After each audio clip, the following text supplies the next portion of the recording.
ओम नमः सिद्धेभ्यः। ओम नमः सिद्धेभ्यः। ओम नमः सिद्धेभ्यः। मंगल में मंगल करन वीतराग विज्ञान नवतार जाते भई अरिहंता दिमान करे मंगल करे उमा ग्रंथ करने की कार जाते मिले समाज सब पावे निज बलराय। इस भवतरु का मूले जानो मिथ्या ताको कर निर्मूल अब करिए मोक्ष का। मोक्ष मार्ग प्रकाशक सातवां अधिकार निश्चयाभासी मिथ्या दृष्टि। पृष्ठ क्रमांक 199। यहाँ कोई कहे कि शास्त्रों में शुद्ध चिंतन करने का उपदेश कैसे दिया है, इसके ऊपर का पढ़ना है। सो यहाँ पूछते हैं कि यह चिंतन यदि द्रव्य दृष्टि से करते हो तो द्रव्य तो शुद्ध अशुद्ध सर्व पर्यायों का समुदाय है। तुम शुद्ध ही अनुभव किस लिए करते हो, और अगर पर्याय दृष्टि से करते हो तो तुम्हारे तो वर्तमान में शुद्ध पर्याय है, सो तुम अपने को शुद्ध कैसे मानते हो। तदा यदि शक्ति अपेक्षा शुद्ध मानते हो तो ऐसा होने योग्य हूँ ऐसा मानो, मैं ऐसा हूँ ऐसा क्यों मानते हो। इसलिए अपने को शुद्ध रूप चिंतन करना भ्रम है। कारण कि तुमने अपने को सिद्ध समान माना तो यह संसार अवस्था किसकी है, और तुम्हारे केवल ज्ञान आदि हैं, सो यह मति ज्ञान आदि किसके हैं। और द्रव्य कर्म नो कर्म रहित वो तो ज्ञान आदि की व्यक्तता क्यों नहीं है। परमानंदमय हो तो अब कर्तव्य क्या रहा। जन्म मरण आदि दुख नहीं है तो दुखी कैसे होते हो। इसलिए अन्न अवस्था में अन्न अवस्था मानना भ्रम है। यहाँ कोई कहे कि शास्त्र में शुद्ध चिंतन करने का उपदेश कैसे दिया है। उत्तर, एक तो द्रव्य अपेक्षा शुद्धपना है, एक पर्याय अपेक्षा शुद्धपना है। वहाँ द्रव्य अपेक्षा तो परद्रव्य से भिन्नपना और अपने भावों से अभिन्नपना, उसका नाम शुद्धपना है। और पर्याय अपेक्षा औपाधिक भावों का भाव होने का नाम शुद्धपना है। सो शुद्ध चिंतन में द्रव्य अपेक्षा शुद्धपना ग्रहण किया है, वही समय सार व्याख्या में कहा गया है। देखो क्या कह रहे हैं, वो जो निश्चयाभासी है वो अपने को शुद्ध मानता है। तो कोडामल जी साहब पूछते हैं कि तुम अपने को सिद्ध मानते कैसे हो, द्रव्य अपेक्षा मानते हो कि पर्याय अपेक्षा मानते हो। अगर द्रव्य अपेक्षा मानते हो तो शुद्ध अशुद्ध पर्यायों का पिंड है द्रव्य तो। और दूसरी बात, पर्याय अपेक्षा मानते हो तो पर्याय अशुद्ध है। फिर तीसरी बात कहते हैं कि तुम शक्ति की अपेक्षा शुद्ध मानो तो कोई दिक्कत नहीं है, लेकिन तुम ऐसा मानते हो कि मैं वर्तमान में ही सिद्ध समान हूँ, इसलिए ये सब भ्रम है। और अगर तू सिद्ध हो गए हो तो ये मति ज्ञान और शुद्ध ज्ञान आदि किसके हैं, और केवल ज्ञान आदि कहाँ है। और द्रव्य कर्म भाव कर्म नो कर्म से रहित हो तो ज्ञान आदि की व्यक्तता क्यों नहीं है। परमानंदमय हो तो अब कर्तव्य क्या रहा। जन्म मरण आदि दुख क्यों है, बुढ़ापा ये सब शरीर की अवस्थाएं क्यों हो रही है। इसलिए अन्य अवस्था में अन्य अवस्था मानना भ्रम है। ठीक है ना। अब आगे देखते हैं। फिर वो कहते हैं कि साहब यहाँ कोई कहे कि शास्त्र में शुद्ध चिंतन करने का उपदेश दिया, तो वो कहते द्रव्य अपेक्षा शुद्धपना है, एक पर्याय अपेक्षा शुद्धपना है। वहाँ द्रव्य अपेक्षा से पर द्रव्य से भिन्न, अपने भावों से अभिन्न, उसका नाम शुद्धपना है। और पर्याय अपेक्षा औपाधिक भावों का भाव होने का नाम शुद्धपना है। सो शुद्ध चिंतन में द्रव्य अपेक्षा शुद्धपना ग्रहण किया है, वही समय सार व्याख्या में कहा है। क्या कहा है? एस एवा से द्रव्यांतर भावेभ्यो भिन्नत्व उपासस्य माना शुद्ध इत्यभिलभ्यते। इसका अर्थ है कि यह आत्मा प्रमत्त अप्रमत्त नहीं है, सो यही समस्त परद्रव्यों के भावों से भिन्नपने द्वारा सेवन किया गया शुद्ध ऐसा कहा गया है। देखो, शुद्धता भी कई तरह से शास्त्रों में आती है। अपन अपने को शरीर रूप अनुभव करते हैं, ये अशुद्धता है। क्यों अशुद्धता है? क्योंकि शरीर और आत्मा दो द्रव्य है, एक द्रव्य नहीं है। शरीर पुद्गल द्रव्य है, आत्मा जीव द्रव्य है, और दोनों को मिलाकर एक अनुभव करना, ये अशुद्धता का अनुभव करना हुआ। ख्याल में ना, एक अशुद्धता तो ऐसी हो गई, और एक अशुद्धता कैसी हो गई कि जो रागादि विकारी भाव है, वे अपने विभाव हैं, वे अपने स्वभाव नहीं हैं। उन विभावों को और अपने स्वभावों को मिला के अनुभव करना, इसका नाम भी अशुद्धता का अनुभव करना है। जैसे वर्तमान में मैं रागादि रूप हूँ, मैं क्रोध करता हूँ, मैं मान करता हूँ, मैं मायाचारी हूँ, मैं झूठ हूँ, सब अपन करते हैं। तो क्यों ऐसी भाषा क्यों निकलती है, ऐसा क्यों अनुभव आता है? क्योंकि हमें अंदर जो कसाय भाव उत्पन्न होते हैं दिन भर, और जो अपना अंदर ज्ञायक भाव, जानने देखने वाला भाव है, उसके बीच में भेद ज्ञान नहीं है। उन दोनों का अंतर नहीं कर पाते अपन, और अपन रागादिक की दृष्टि रखने के कारण अपने को रागी, द्वेषी, क्रोधी, मानी, लोभी ही अनुभव करते हैं। और क्या अनुभव करते हैं? और फिर ऐसा अनुभव करते हैं कि ये कसाय नहीं हो, ये कसाय क्यों हो रही हैं, ये कसाय मिट जाए। एक तो इस तरीके का अनुभव करते हैं, अथवा ऐसा अनुभव करते हैं कि कसाय की पूर्ति हो जाए, मुझे पैसा मिल जाए, मुझे मकान मिल जाए, मेरा ये काम बन जाए, मेरा ये हो जाए। तो इसी तरीके के चिंतन में जीव लगा रहता है रात और दिन। धर्म के नाम पर राग आदि मिट जाए, हट जाए, कसाय टूट जाए, ऐसी सोचता है। और संसार के नाम पर पैसा मिल जाए, मकान मिल जाए, दुकान मिल जाए, मेरा बड़ा घर बन जाए, बड़ा बंगला बन जाए, मान सम्मान मिल जाए, ऐसा सोचता है। लेकिन मैं इन सबसे भिन्न न्यारा जानने देखने वाला आत्मा हूँ, मैं जानने देखने वाला ज्ञान तत्व हूँ, उस तरफ हमारी नज़र नहीं जाती। ये निश्चयावासी भी बातें तो बोलता है सब, लेकिन अनुभव ऐसा ही करता है जैसा सब कर रहे हैं। बस बोलता है कि मैं तो सिद्ध समान हूँ, ठीक है ना। तो तोड़ामल जी चूँकि यहाँ उसको समझा रहे हैं, तो उसको इसी तरीके से समझा रहे हैं कि तेरा शुद्धपना किस अपेक्षा है, तू वो समझा।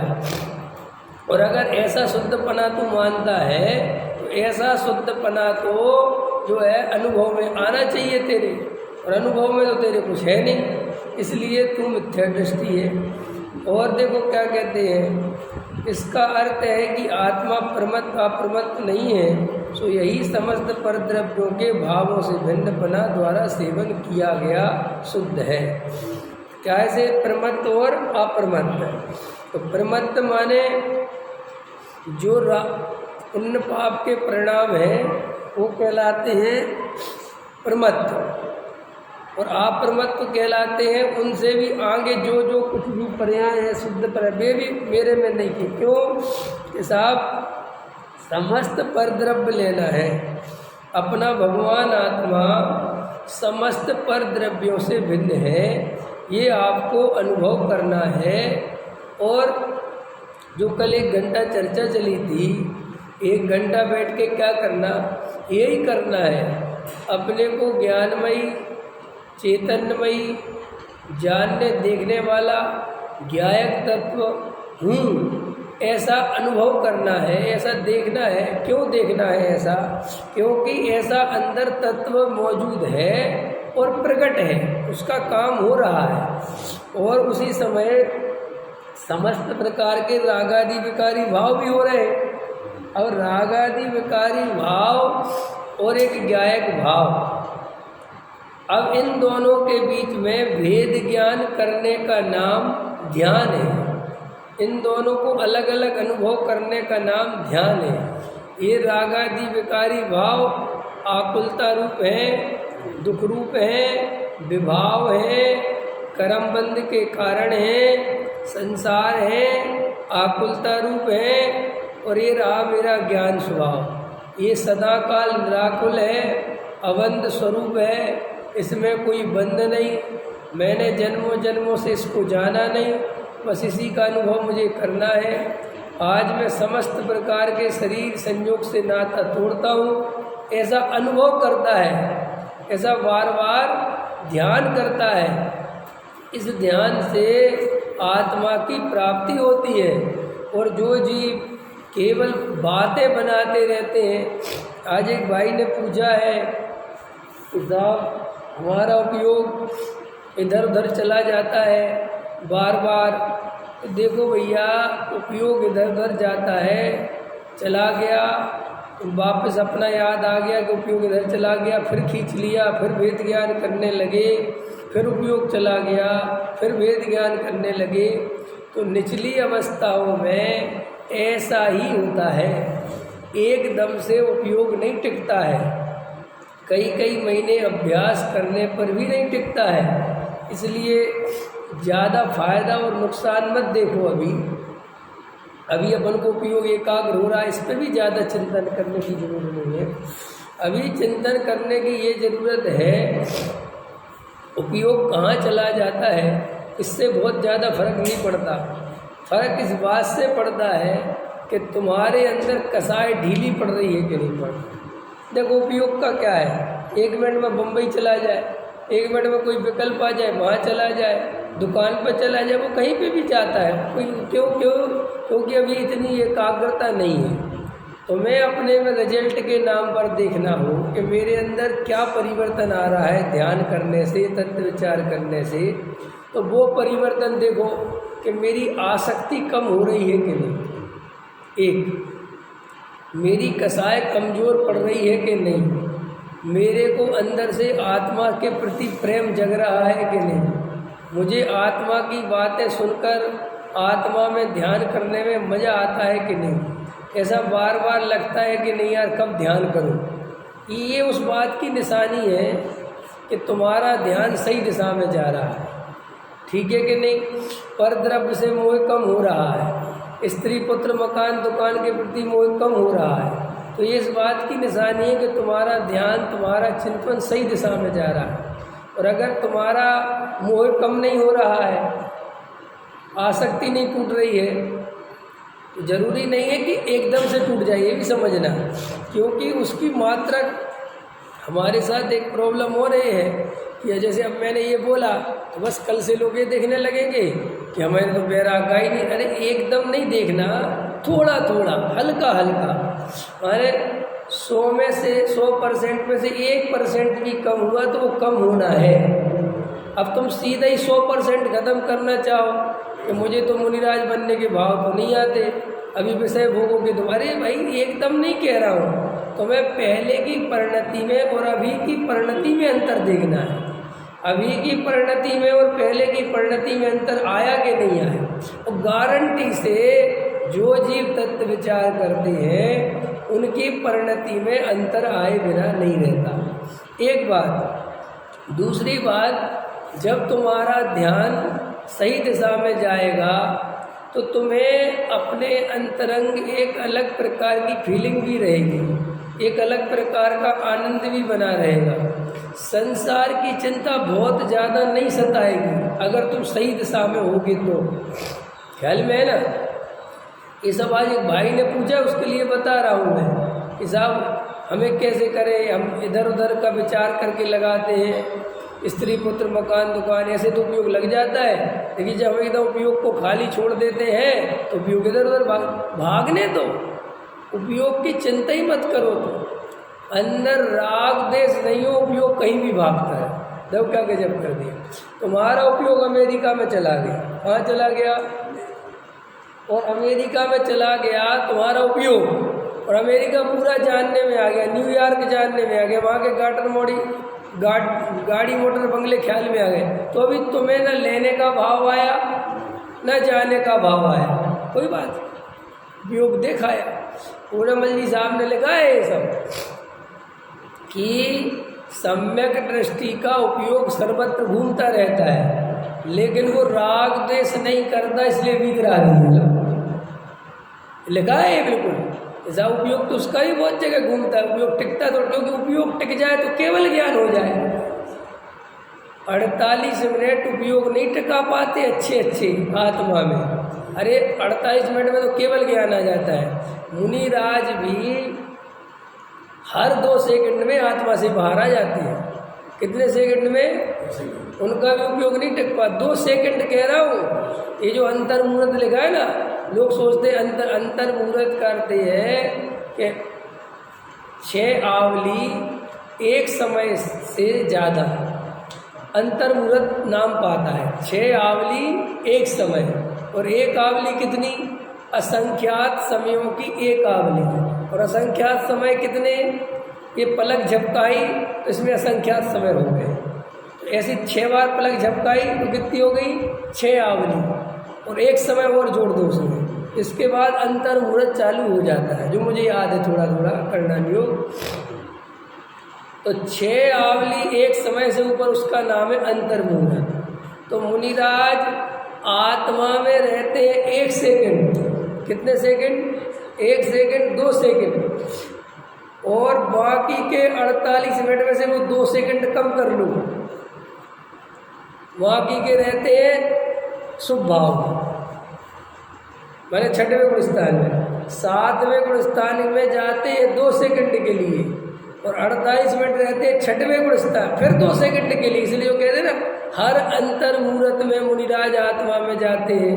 तो वो हर अंतर मुहूर्त माने 48 मिनट स्वभाव, उसमें 2 सेकंड कम और 2 सेकंड के लिए आत्मा। तो उनका ऐसे मुनिराज जिनके 3 कसाय चौकड़ी का भाव हो गया, उनका उपयोग भी आत्मा में इतना कम टिक पाता है, और वो भी कब टिक पाता है? जब वे लगातार लगते हैं। ख्याल में है ना, पूरे टाइम आत्मा के अलावा कोई दूसरा काम ही नहीं है।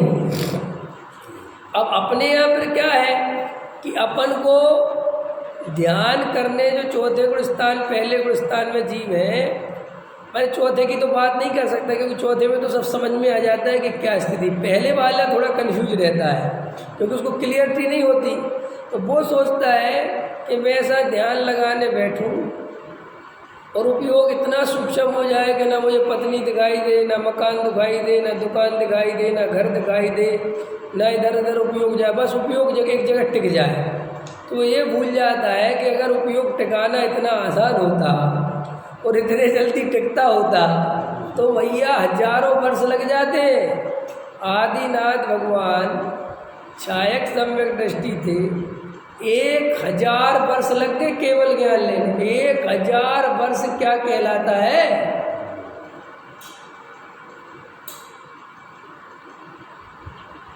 कितनों का अपन को सबका मिलता है, ठीक है ना। और फिर दूसरी बात, प्रत्येक जीव की अपनी अपनी योग्यता है, एक जीव दूसरे जीव जैसा नहीं है। सम्यक दृष्टि 1000 है, उदाहरण दे रहा हूँ, सम्यक दृष्टि 1000 है। 1000 सम्यक दृष्टि होने पर भी सभी सम्यक दृष्टियों की केवल ज्ञान लेने की योग्यता अलग अलग है। 5वें गुण स्थान में जाने की योग्यता अलग अलग है। देखो गजब गजब की बात है। एक सम्यक दृष्टि अभी 4थे गुण स्थान में आया और आधे घंटे में 5वें में चला जाएगा, और एक सम्यक दृष्टि 4थे में आया और लाखों वर्ष तक 4थे ही में रहा, लाखों वर्षों तक 5वें में जाए ही नहीं। एक सम्यक दृष्टि सम्यक दर्शन लिया आधे घंटे में मुनि भी बन गया, वो केवल ज्ञान भी ले लिया, 1.5-2 घंटे में मोक्ष ही चले गए। तो उसका पाप बदल गया तो वहाँ छूट गया उसका है छूट गया फिर। सम्यक दर्शन ऐसे नहीं छूटता। नहीं छूट जाएगा, किसका छूट जाएगा? चौथे गुण स्थान वाले का हाँ, वो क्षयोपशम सम्यक दर्शन होता है, चाहे सम्यक दर्शन होता है तो नहीं छूटता है। उपशम सम्यक तो नियम से छूट ही जाता है, और क्षयोपशम भी छूट जाता है, लेकिन चायक तो नहीं छूटता। लेकिन क्षयोपशम की भी बहुत लंबी अवस्था है, 66 सागर तक रह सकता है क्षयोपशम सम्यक दर्शन। तो अब क्या करोगे तुम? पहले तो ये चीज़ अच्छे से सीख लो, जिंदगी भर काम आएगी। एक जीव दूसरे जीव जैसा नहीं है। अरे देखो भाई, प्रकृति ने हम बने सब चीज़ों को, हमारे फिंगरप्रिंट अरबों आदमी है संसार में, लेकिन सबके फिंगरप्रिंट अलग अलग हैं। सबके कितनी बड़ी बात है प्रकृति की। जब ये सड़े से पुद्गल द्रव्य के इतने तरह की वैरायटी है, इतने तरह का परिणमन है, किसका? पुद्गल द्रव्य का। उसकी इतनी क्लियरिटी है कि साहब तुम्हारा हाथ अलग, उसका हाथ, तो फिर जीव एक कैसे हो सकते हैं? जीव स्वभाव अपेक्षा जानने देखने से एक हो सकते हैं, उसमें कोई बात नहीं है। जैसे ये पुद्गल है तो पुद्गल ही है, तुम्हारा हाथ भी पुद्गल है, मेरा हाथ भी पुद्गल है, लेकिन तुम्हारे पुद्गल में अलग योग्यता है, मेरे पुद्गल में अलग योग्यता है। ऐसे ही मैं भी जीव हूँ और तुम भी जीव हो, तुम भी जानने देखने वाले हो, मैं भी जानने देखने वाला हूँ। ऐसा होने पर भी हर जीव अलग अलग है, प्रत्येक जीव स्वतंत्र है, एक बात, एक दूसरे से बंधा हुआ नहीं, दूसरी बात, और एक दूसरे जैसा नहीं, तीसरी बात, और एक दूसरे जैसी योग्यता नहीं। सब जीवों की योग्यता अलग अलग, बाप की योग्यता अलग, बेटे की योग्यता अलग। देखो, पिता झलक जो पुत्र में दिखती, देखी होगी तुमने, सुना? ऐसी झलक दिखने पर भी पिता का फिंगरप्रिंट अलग है और बेटे का अलग है। ऐसा कोई है दुनिया में? अरे सगे जुड़वा भाई, प्रकृति देखो तो कभी सोचो तो, एक ही रज बीरज मिलकर दोनों की देह बनी, उसी माँ का रज और पिता का बीरज, दोनों मिलकर 2 शरीर बने, 2 बच्चे, लेकिन दोनों के फिंगरप्रिंट अलग अलग, दोनों की योग्यता अलग अलग, दोनों के ज्ञान अलग अलग। बाहुबली की योग्यता अलग, भरत जी की योग्यता अलग, भरत जी के बेटों की योग्यता अलग। अब ये बात तुम्हें जितनी ज़्यादा समझ में आ जाए, उतने जल्दी तुम दूसरे के जैसा बनने की कोशिश नहीं करोगे। हमारा सारा जीवन जो गड़बड़ाया हुआ है, हमारे सारे जीवन की जो दशा बिगड़ी हुई है, उसका मात्र एक कारण है, हम हमेशा दूसरे के जैसा बनना चाहते हैं, और हम खुद जैसे हैं हम उसको वैसा स्वीकार करने को राजी नहीं है। बोलो हो, आप खुद बताओ, आप जैसे हो आप वैसा स्वीकार करने को राजी हो?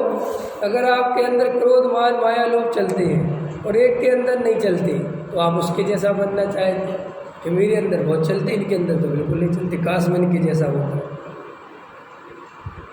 ये तो मैंने अंदर का पार्ट ले लिया, बाहर का पार्ट तुम्हारे पास संयोग कम है, तुम्हारे पास रुपया पैसा मकान दुकान कम है, दूसरे के पास ज़्यादा है, तो फिर दिमाग में वही काश इसके जैसा हमारे पास हो। तुम्हारी शक्ल थोड़ी सांवली है, दूसरे की शक्ल थोड़ी गोरी है, काश इसके जैसी मेरी शक्ल हो। किसी की लंबाई ज़्यादा है, तुम्हारी काश मेरी ऐसी लंबाई हो।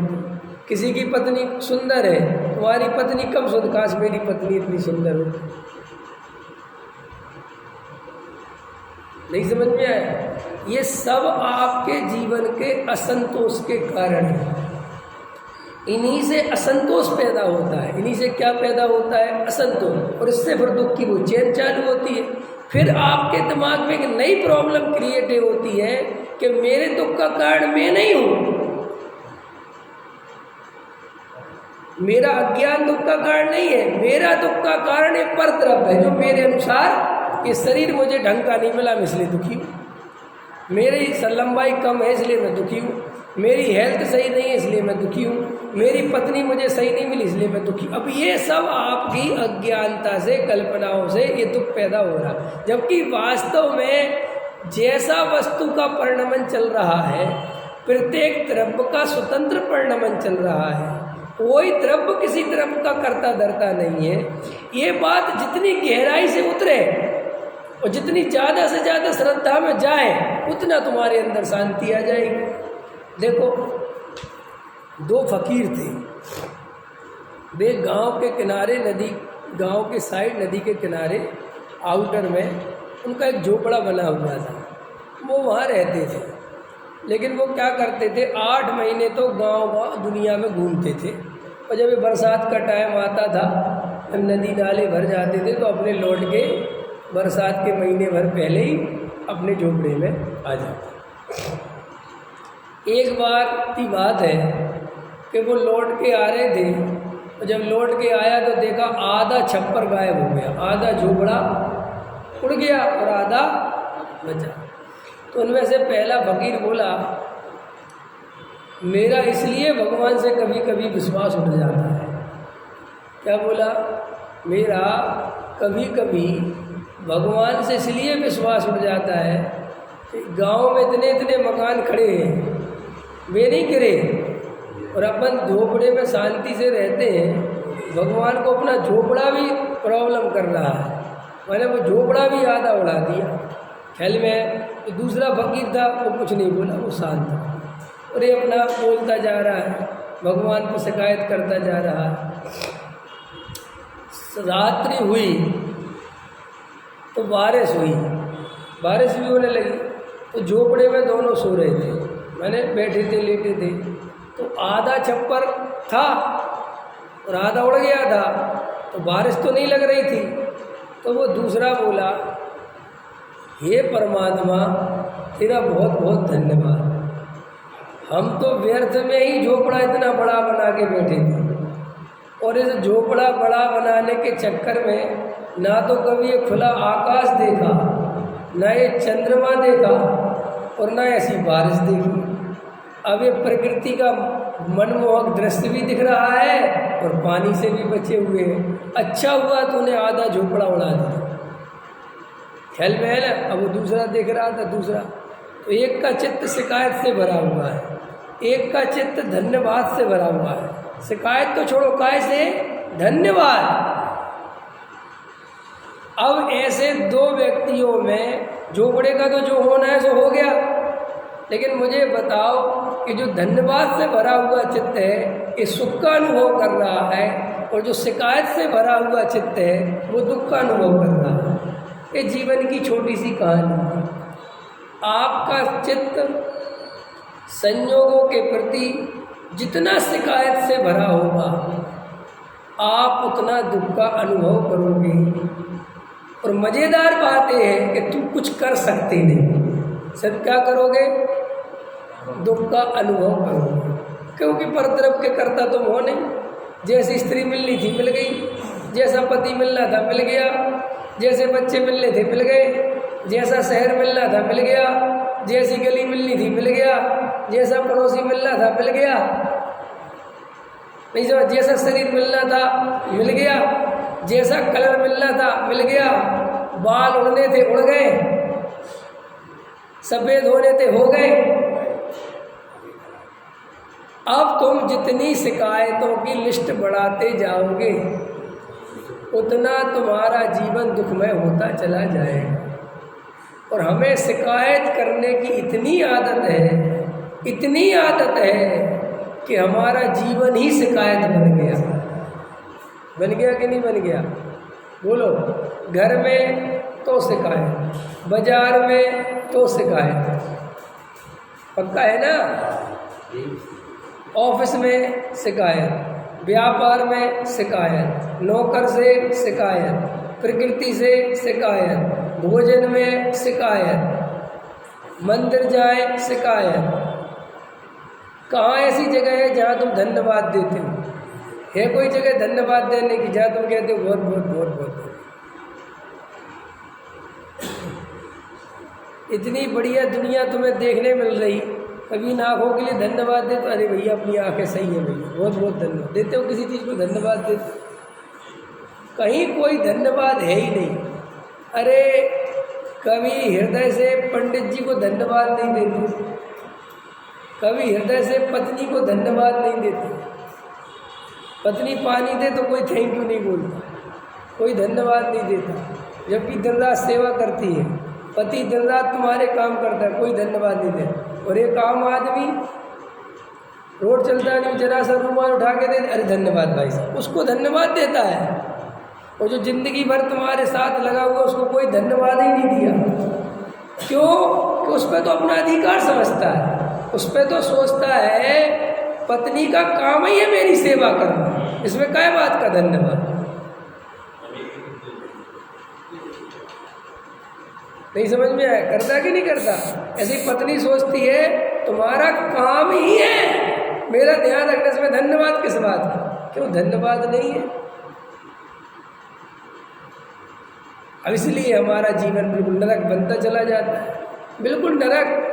हमें धन्यवाद देना नहीं है और शिकायत करना 1 मिनट में आता है। पत्नी 100 दफ़े बढ़िया भोजन बनाए और 1 दफ़े उसमें से गलत बन जाए तो तुरंत कह दें क्या बनाया बेकार, और 99 दफ़े अच्छा बनाया तो 99 दफ़े में 2 बार भी नहीं कह पाएगा बहुत सुंदर बहुत अच्छा बना, क्योंकि उसको अंदर में जो मिल गया उसका धन्यवाद है ही नहीं। जो नहीं मिला उसकी ही शिकायत है। हम निरोगी हैं, हमें कोई रोग नहीं है, ये कम बात है? ये कम बात है क्या कि हमें कोई रोग नहीं है, हमें डायबिटीज नहीं है, हमें कोई रोग नहीं है, इसकी कोई फिक्र नहीं। लेकिन हो जाए तो भाई इतना धर्म करने के बाद भी, इतना स्वाध्याय में बैठने के बाद भी मुझे तो ऐसा लगता है बस कहता नहीं, कुछ अंदर अंदर शिकायत से चित्त भरा। इसीलिए शिकायत वाला चित्त दुखी रहेगा। और कई लोगों की ज़िंदगी तो इतनी नरक है, इतनी नरक है, क्योंकि इतनी शिकायत करते हैं बाप रे बाप, उनके पास 2 मिनट बैठ जाओ तो केवल जगत की कमियां बताने में ही जीवन जा रहा है। उनसे राजनीति की बात करो तो नेताओं की निंदा, ये सब बेकार है। उनसे किसी भी प्रकार की साहित्य की बात है, बेकार, क्या है सब, कोई बात कर लो। अरे भैया बढ़िया ध्यान करने चलो, जा रहे जंगलों में रखा क्या है, ये कहीं कुछ रखा है भी है कि नहीं रखा? सोना के चलो, अरे इतनी गर्मी में क्या जाना, सोना अरे इतनी ठंडियों में क्या जाना, तुम कब जाओगे? और बरसात में बारिश हो रही, नहीं समझ में आया? मैं ये बातें क्यों कह रहा हूँ कि लोग कहते हैं कि हमें धर्म से आनंद नहीं मिल रहा। तुम्हें धर्म से आनंद मिलेगा कैसे? तुमने आनंद के आने के पहले इतनी बाड़ें लगा रखी है। धर्म में भी गए, कुछ भी कहो सही, आजकल ज्ञानी दिखाई नहीं देते, कोई ढंग के पढ़ाने वाले नहीं हैं, और ऐसे आधे अधूरे हैं। वो विवेक जी पढ़ाते तो अच्छा है, ऐसी बात नहीं है, लेकिन उनके जीवन में कुछ है नहीं, आचरण भाषण तो फालतू, कोई त्याग धर्म तो है नहीं। और वो फलाने पंडित जी हैं आचरण बहुत अच्छा पालते, पढ़ा नहीं पाते। कहाँ कहाँ तुम ये जोड़ बैठा होगे संसार में, कब तक संसार? कल एक भाई बात कर रहे, बोले एक बात बता दो। मैंने बताओ, जो आदमी जना पानी पिए, मंदिर नहीं जाए, 5 मिनट मंदिर से होके आ जाए, वो सब में टेस्टी हो सकता है?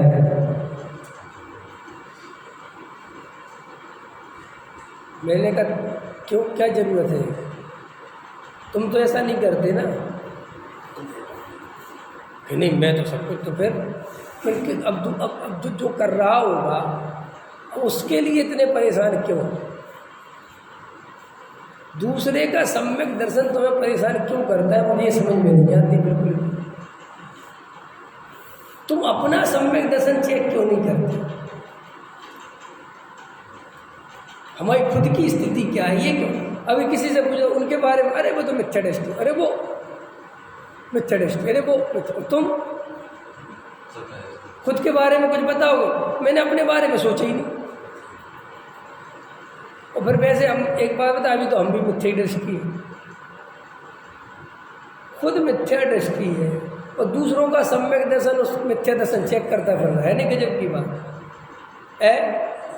हंसी नहीं आती कि क्या सब चल रहा है, लेकिन है मजा, क्योंकि अपन को एक्चुअली प्रॉब्लम ही है, अपन को सारे जगत में कमियां ढूंढनी है। इसलिए मैं कहूँ कि मिथ्या दृष्टि बहुत है, तुम्हारी आत्मा से आवाज़ आती बिल्कुल सही, और मैं कहूँ कि सम्यक दृष्टि बहुत है, तुम्हारी आत्मा से आवाज़ आती बिल्कुल नहीं। क्यों?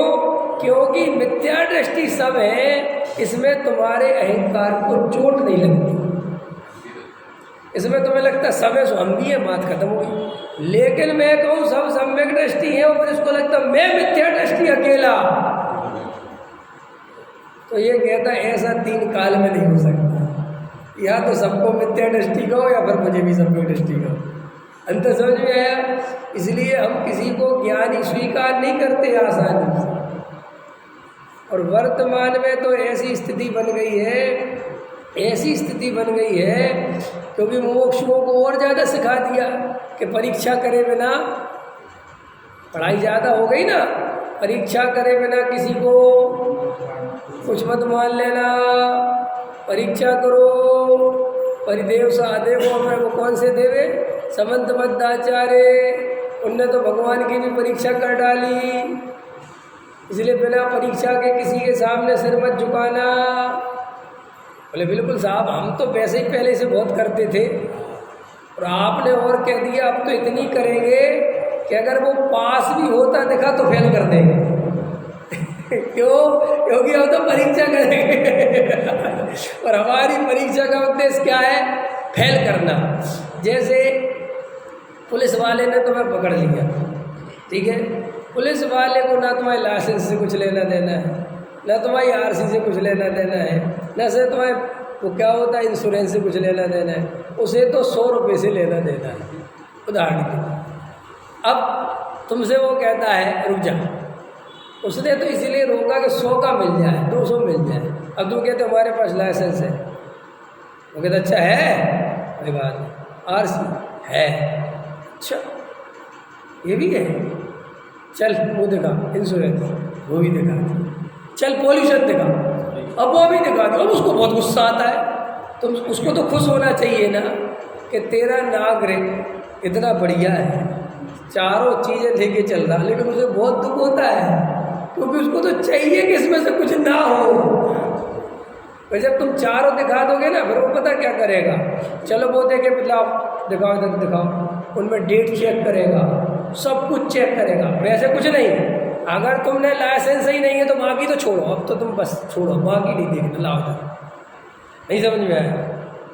उसको तो कमी ढूंढना है। अब कमी ढूंढने वाले को कमी मिल ही जाएगी, क्योंकि तुम चिंता मत करो, कमी ढूंढने वालों ने भगवान में कमी ढूंढ ली,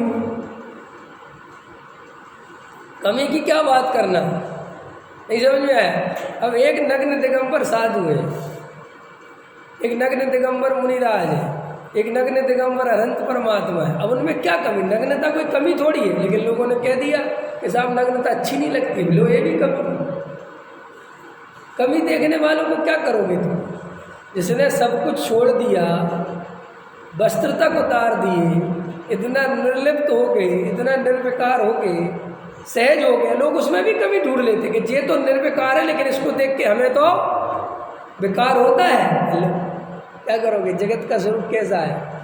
तो देखो भाई, जगत तो हमेशा इन शिकायतों से भरा है, और ये सब शिकायतें कभी बंद नहीं होंगी, क्योंकि हमारे अंदर अहंकार कूट कूट के भरा हुआ है। देखो, एक व्यक्ति सुंदर है, एक स्त्री सुंदर है, तुम देख लेना कभी भी, और मैं आपसे कहूँ, आपके समझ लो परिचय में, हमने कहा यार ये तो बहुत सुंदर है, अरे आप नहीं जानते, ये ऊपर ही ऊपर सुंदर है, अंदर इतनी बुरी है कि आप कल्पना, आप देखो जब हो कैसे।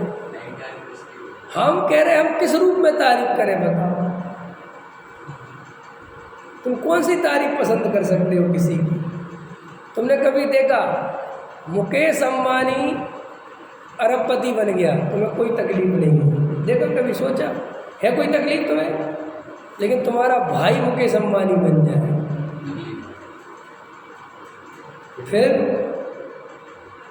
फिर क्यों तकलीफ होती है? सोचा कभी ऐसा क्यों? क्योंकि मुकेश अंबानी तुम्हारी गिरफ्त से दूर है, उससे तुम्हारा ईगो नहीं टकराता, कोई तुम्हारा और उसका कंपैरिजन नहीं करता। लेकिन जो तुम्हारा भाई है उससे तुम्हारा हर समय ईगो टकराता है। और जहाँ भी जाओगे रिश्तेदार कहते तेरे भाई ने बड़ी तरक्की करी, तेरे भाई ने बड़ी तरक्की करी, ये शब्द उसको कांटे की तरह, सूल की तरह चुभते हैं। नहीं समझ में आया क्यों? क्योंकि मैंने कुछ नहीं करी। और मैं आपसे कहता हूँ, अगर हमें ये बात स्वीकार हो जाती कि प्रत्येक द्रव्य की अपनी अपनी योग्यता है, अपनी अपनी निजता है, अपनी अपनी स्वतंत्रता है, सबका अपना अपना स्वतंत्र परिणमन है, इसमें क्या सोचना? तो जब किसी समय आनंद भर जाए, क्या आत्मा का अनुभव और क्या कितना आनंद! अगर आपके चित्त में ये बातें श्रद्धा में उतर जाए, कितना आनंद है। और जब ये उतरेंगी तो अनुभव ऐसा हो जाएगा आत्मा। ये जो कहते ना कि हमें अभी करना, यही सब निर्णय करने हैं बैठ के ध्यान में, यही सब निर्णय। ये भूलें पड़ी हुई हैं, ईगो की, अहंकार भरा पड़ा, ये सब निकालना है सोच सोच के। यार इसमें क्यों है? इस मेरी जैसी शक्ल है, मुझे वैसी पसंद क्यों नहीं? क्यों मैं इस शक्लों की अहंकार पालता हूँ? ये रूप मद, ये 8 प्रकार के जो मद लिखे आचार्यों ने, ये 8 मद है क्या? 8 मद माने 8 तरह से अहंकार की पुष्टि करता है। ये जाति मत समझते हो कि नहीं? हमें जैन होने का मद है, चाहे हम जैन धर्म का पालन करें चाहे बिल्कुल नहीं पालन करें। अभी एक यूट्यूब उस पर आ रहा था, फेसबुक में, आप जानते हो जब मैं कहता हूँ मैं जैन हूँ, इसका मतलब क्या है? इस देश में 15,000 गौशाला हैं, जिसमें से 12,000 गायें जैन संचालित करते हैं। आप जानते हो अरुण जी जैन होने का मतलब क्या है? इस देश में 24% टैक्स जैन भरते हैं और उनकी आबादी 1% से भी कम है। आप जानते हो जैन होने का मतलब क्या? अब देखना कितना, अब तुम तुरंत ये बात, जब ये फुटेज देखोगे, एक क्लिप देखोगे, क्या करोगे? तुरंत शेयर करोगे। क्या करोगे? तुरंत शेयर, खड़ा। तुमने कभी सोचा वो जो 24% टैक्स की बात कर रहा है उसमें से तुम कितने % देते हो? तुमने तो 0 की फाइल बनवा रखी है और उस ये से कहते हो जितना बचा सके बचा दे हैं। तुम जो वो कह रहा है कि 12,000 गौशालाएँ संचालित है, उनमें से तुम कितनों में जाते हो और कितनों में देख के आते हो, कितनों में दान करके आते हो? ये जाति का मत देखते हो तुम, जिसमें तुम्हारा 1 रुपये का योगदान नहीं है, और तुम्हारी जाति की बात आई तुम तुरंत ये बात। महावीर जयंती आती ना, महावीर कल्याण, उस दिन ले कहाँ के आदमी भेजते हैं वो महावीर के शुभकामनाएं। मुझे आश्चर्य होता है, इसको पता भी है महावीर के बारे में कुछ आज। लेकिन महावीर जयंती हम वैसे तो कुछ करें चाहे नहीं करें, महावीर जयंती के दिन जुलूस निकालते हैं, भंडारा लगवाते हैं। अब ये क्या है? कोई हनुमान जयंती पे लगाता है, कोई रामनवमी पे लगाता है। तू महावीर के कुल में जन्मा है, जैन है, तो तू उसमें लगा देते। इस दिन में क्या दम इन बात है? कुछ दम है, कुछ दम है, कुछ अंदर अलग भाव भाषण है क्या है? हिंदू के मंदिर में जाओ वो अपने हिसाब से भक्ति कर रहा है, जैन के मंदिर में जाओ वो अपने हिसाब से कर रहा है, गुरुद्वारे में जाओ वे अपने हिसाब से कर रहे हैं। सब लगे हैं ना। ये बातें क्यों समझ में नहीं आती कि ये बाहर के में जीवन के इसमें कोई दम नहीं है। ये सब असल में नकलें हैं एक दूसरे की, ये भीड़ का हिस्सा है, इसका धर्म से कोई दूर दूर तक संबंध नहीं है। आपको अपने अंदर धर्म माने ईगो खत्म करना, अहंकार खत्म करना। आप जैसे हो उसको उसी रूप में स्वीकार करो। क्या कहा मैंने? आप जैसे हो उसी रूप में स्वीकार करो और जागो। दूसरा काम क्या करो? स्वीकार करते हुए जाग जाओ कि ऐसा हूँ, और जाग जाओ कि मेरा ये स्वरूप है। और पर्याय का और द्रव्य स्वभाव से मैं जानने देखने का। पर्याय के स्वभाव से डरो मत कि ऐसा क्यों है, क्योंकि वो पर्यायगत योग्यता प्रत्येक जीव की अलग अलग है, प्रत्येक जीव की। उसमें ऐसा नहीं है कि मैं कोई विशेष पापी हूँ, तुम विशेष, ऐसा कुछ नहीं है। ये तो सब जीव की अपनी अपनी पर्यायगत योग्यता है। अगर बंदर उछल कूद करता है तो उसकी पर्यायगत योग्यता है। अब किसी आदमी को भगवान के सामने नाचने का बहुत भाव आता है, वज्रसेन जी, तो वो वज्रसेन जी भगवान के सामने ही नाचने का भाव नहीं आता, वो नाचने का रसिया है ही। पहले कहीं और नाचता था, अब इधर आ गया तो इधर नाचने लगा। अब वो नाचता है तो वो विशेष भक्ति हो गई, ये बात नहीं है बिल्कुल भी। और एक आदमी की नेचर नहीं है बिल्कुल भी, वो अपने घर अपनी शादी में नहीं नाचा, दूसरे की में नहीं नाचा, भाई की में नहीं नाचा, वो कहीं नाचता ही नहीं, उसको नहीं आता नाचना, तो वो बेचारा सीधा बैठा रहता। तुम्हारे दिमाग में क्या देखो, इनको भगवान की भक्ति है, लेकिन तुम्हारा ये आधार गलत है। कोई आदमी 5 मिनट के लिए मंदिर आता है और कोई आदमी 2 घंटे के लिए मंदिर आता है। इससे आप ये मत लगाओ कि इसके भक्ति कम है और इसके भक्ति जरूरी नहीं है। वो 5 मिनट में भी असली भक्ति करके जाए और तुम 2 घंटे में भी नकली भक्ति करते, उसमें क्या है? तुम्हें ये सब बातें क्यों बता रहा हूँ? मैं ये नहीं कह रहा हूँ कि तुम दूसरे को देखते फिरो 5 मिनट और 15 मिनट, तुम्हें सिर्फ अपने को देखना है।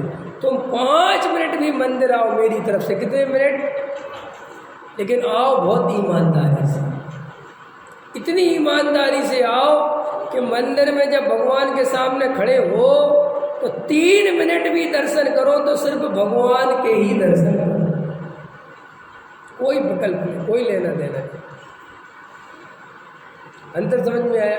और मैं तुम्हें पहले ही बता रहा हूँ, तुम घंटों लगे रहोगे उसमें भी तुम्हारी भक्ति 2-4 मिनट ही उभरती है, बाकी घंटों तो काय में बर्बाद होते हैं इधर उधर देखने में और क्रियाकांड में। भक्ति तो 2, जैसे अपन पूजा पढ़ रहे हैं तो वो 2-4 छंदों में भाव बनते हैं अंदर, कि कुछ थोड़ा सा अंदर की पीड़ा हल्की सी बचती है, तब वो तो बाहर में ये चढ़ाना, ये चढ़ाना, ये रखना, ये उठाना, ये चढ़ाना, इनको तो इसमें ही चला जाता है। इसलिए तुम ईमानदार बनोगे तो तुम्हें गारंटी से बहुत कुछ मिलेगा, लेकिन बहुत ईमानदार बनो, बहुत शिकायत वाला चित्त हटा दो। जैसी परिस्थितियां हैं उनको स्वीकार करो और उनमें भेद ज्ञान करो। क्या कहा मैंने? जैसी परिस्थितियां हैं उनको स्वीकार करो और भेद ज्ञान करो। परिस्थितियों को बदलने के लिए, दोष देने के लिए बहुत समय मत लगाओ। हाँ, तुम कोई धूप में खड़े हो, छाया में जा सकते हो, छाया में चले जाओ, उसका निषेध नहीं है। जब ऐसी धूप में खड़े रहने की जरूरत भी नहीं है। तो पंडित जी ने बताया था कि जैसी परिस्थिति हो, ऐसा अर्थ नहीं है, परिस्थिति बदल सकते हो। दिख रहा है कि धूप भी है और छाया भी हो, छाया में जा सकते, छाया में चले जाओ, धूप में खड़े रहने की कोई जरूरत नहीं है। लेकिन कहीं छाया है ही नहीं, चारों तरफ देख लिया कि धूप में ही रहना पड़ेगा, अब धूप को शांति से स्वीकार कर लो कि अब तो रहेगा। नहीं समझ में आया? एक चौबे जी अपनी पत्नी के साथ बैठे थे और पत्नी से बोले,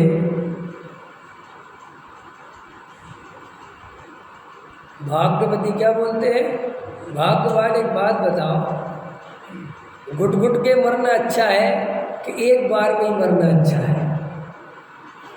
तो पत्नी बोली, जहाँ तक मैं समझती हूँ एक बार में ही मरना अच्छा है, घुट घुट के मरना तो अच्छा नहीं है। तो पत्नी उसकी बहुत मोटी थी, तो बोले भाग्यवान एक काम करो, दूसरा पैर और मेरे ऊपर रख दो तो मेरा काम हो जाए। एक रख रखा था तो वो कहता घुट घुट के मरने से अच्छा है दूसरा और रख दो। तो परिस्थिति नहीं बदली जा सकती तो अलग बात है, बदली जा सकती है तो बदलो। जबरदस्ती अपने को कष्ट देने की कोई जरूरत नहीं, बिल्कुल भी। कष्ट देने से कोई धर्म नहीं होता, ख्याल में है ना। लेकिन हाँ, नहीं बदली जा सकती, फिर बहुत परेशान होने की जरूरत नहीं है। शांति से बिल्कुल जैसा उसको स्वीकार करो, अब ऐसा ही है। देखो, लड़की की शादी करने जा रहे हैं, जब तक शादी नहीं हुई खूब लड़के देखो, बदल बदल के देखो, ये देखा वो देखा, जब तक लड़कियां देखो, ये लड़की देखी ये लेकिन शादी कर दी, अब भैया चुप हो जाओ। जो कमियां बमियां देखनी थी वो हो गई, अब हो गई है। अब तो जैसी है ऐसे ही रहना है। अंतर समझ में आया? ऐसे ही हमारे जीवन में हमें अंतरंग में जितनी ज़्यादा, ये भाई ने जो ध्यान की बात पूछी उनके लिए चर्चा हो रही है कि आपको शांति से बैठ के बहुत सारी चीज़ें, बहुत भूलें पड़ी हैं अपने अंदर, बहुत कसाय भरी पड़ी हुई हैं। एक एक कसाय को देखो, क्या क्या भरा पड़ा हुआ है, क्या क्या चाहते। कर लिया था ना, अभी तो अपन का यही निर्णय करना नहीं हो पा रहा है कि हम चाहते क्या है। कम से कम 15 दिन तो इस बात के लिए खर्च करो, महीना भर, कि हम चाहते क्या है, बैठ के देखो।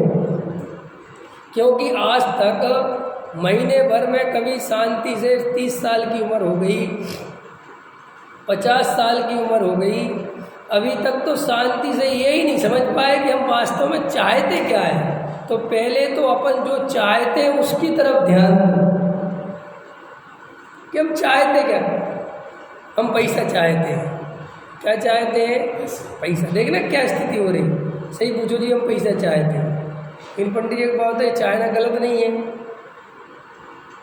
ये चाहना गलत है कि नहीं? क्या गलत है? पंडित जी भी क्या बोल देते हैं? गलत है। ये गलत क्यों है? जल्दी बोलो, गलत क्यों है? अरे रमेश जी, बहु आरम परिग्रह नार केसु। पैसे से आज तक किसी को सुख मिला है? पैसे से कोई सुखी हुआ है? और लड़के गला और दबा देंगे। संपत्ति तो विपत्ति लाती है। बड़े पंडित जी के बहुत अच्छे अच्छे बात थे, सुने होंगे तुमने, संपत्ति विपत्ति लाती है, फलाना जो भी। लेकिन मैं कभी कभी सोचता हूँ कि ये सब उपदेश से होना क्या है। ईमानदार बनो रमेश जी, बन गए? मेरे कहने से बन जाओगे? ये तो तुम अंदर जाके जितना समझोगे, जितना विचार करोगे तो बात बनेगी। उपदेश देना बहुत सरल है। एक बात बताओ, अच्छे अच्छे वाक्य लिखने में क्या जा रहा है? नकली नोट को तो नकली समझो ही, असली को भी नकली समझो। ये कल मैं पढ़ रहा था, बड़ा अच्छा है। लेकिन ये अच्छा कह देने से कुछ नहीं होता। अब भाई नोट देखेंगे गुलाबी गुलाबी, कहोगे वो बाद में देखेंगे असली नकली लाल नको। अंतर समझ में क्या कहना चाहता हूँ? तो तुमसे हमने कहा, तुमने कहा हमें पैसा अच्छा लगता है, हमने तुरंत 2-4 कमियाँ गिना दी कि पैसे में कमी है कैसे। अब प्रॉब्लम क्या है कि तुमने मेरी कमियाँ सुन के, हाँ जी बात तो सही कह रहे, लेकिन वो पैसे की चाहत मरती नहीं है। क्यों नहीं मरती? क्योंकि तुझे जब आत्मा का सुख मिला नहीं और पैसे से सुख दिखता है। अब मैं पैसे के तू कितने गिनाऊं, तू करेगा क्या? तू कहेगा भैया होगा तो कब, बाद में देख लेंगे नरक। लेकिन बाप बड़ा ना भैया, अभी तो भैया पैसा चाहिए। अब देखो पैसे की चाहत कैसे मरेगी बता। इसके लिए मैं कहता हूँ तुम पहले चाहत को पहचानो और डरो मत, पहचान लो उस चाहत को। क्या क्या चाहत भरी, क्या क्या अंदर भाव भरे पड़े हैं, उन सबको चाहते हुए, उनको देखते हुए फिर उन पे गहरा विचार चलना है, फिर गहराई करना है, फिर सोचना है कि यार पैसे से क्या क्या सुख हो सकता। देखो, और फिर उसी के आधार से इधर वेद ज्ञान की ओर बढ़ो, आत्मा की ओर बढ़ो। यहाँ के सुख की कल्पना और यहाँ वेद ज्ञान, यहाँ सुख की कल्पना, यहाँ वेद ज्ञान, इन दोनों का बार बार तर्क से, युक्ति से, विचार पूर्वक, कोई डरने के डर से नहीं, नरक के डर से नहीं। कोई चीज़ डर से छोड़ोगे तो वो छूटती नहीं। क्या कहा मैंने? डर की बात नहीं है, डरने से काम नहीं चलेगा। विषय भोग भोगने से नरक चले जाएंगे, इसलिए विषय भोग नहीं भोगना, ये बिल्कुल गलत धारणा है। विषय भोगों में सुख है कि नहीं, इस बात पे ध्यान दो। पैसा बहुआरम परिग्रह से नरक चले जाएंगे, बात ये कीमतदार नहीं है। कीमतदार बात ये है, क्या बहुआरम परिग्रह इकट्ठा करने से मैं सदा काल सुखी हो सकता हूँ?